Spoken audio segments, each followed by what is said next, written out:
这个视频我准备了很久，倒不是说它多难做，就是需要好多瓜子壳，磕了1个星期。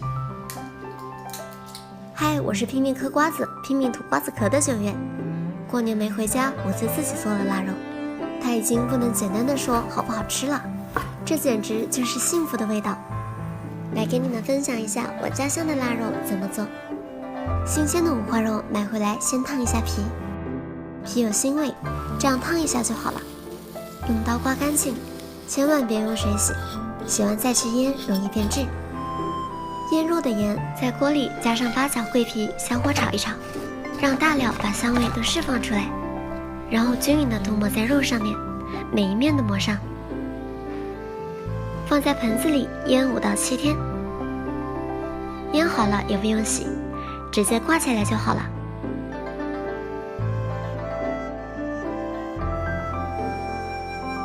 腊肉最好用柏树枝来熏，就像广州的烧腊最好用苹果木熏一样。什么叫咽喉味？这就叫咽喉味，不过烟有点大，得想想办法，不然保安过来了可不管你是不是美女。我找了一个搬家用的大纸箱，把肉挂在里面，这样盖上，悄咪咪的熏，就不会影响到别人了。熏的时候人一定不能离开哦，要防火。通常情况下至少要熏足7天，才会风味十足。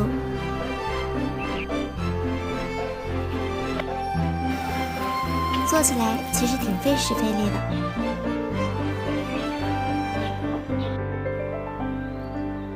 小时候喜欢吃腊肉，妈妈就在旁边悠悠地说，以后妈妈不在了，你就吃不到了。这话说的，我口水都跑眼睛里去了，我学还不行吗？我是跟妈妈学的，她是跟外婆学的。这种传统美食不只是调料和食材的味道，还有一方水土和人的味道。很多时候，一种味道伴随的是一段记忆。就像上学的时候，喜欢校门口的酸辣粉，直到高3老板换了，吃着已经变了味的粉，才恍然发现时间都过去那么多了。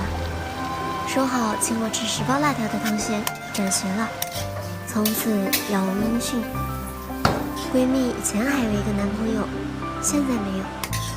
我起头画了40页的漫画，也不了了之。现在吃着这个味道似曾相识的腊肉，都能感觉到妈妈开始在耳边念叨了，妈妈你好烦呀，我有点想你了。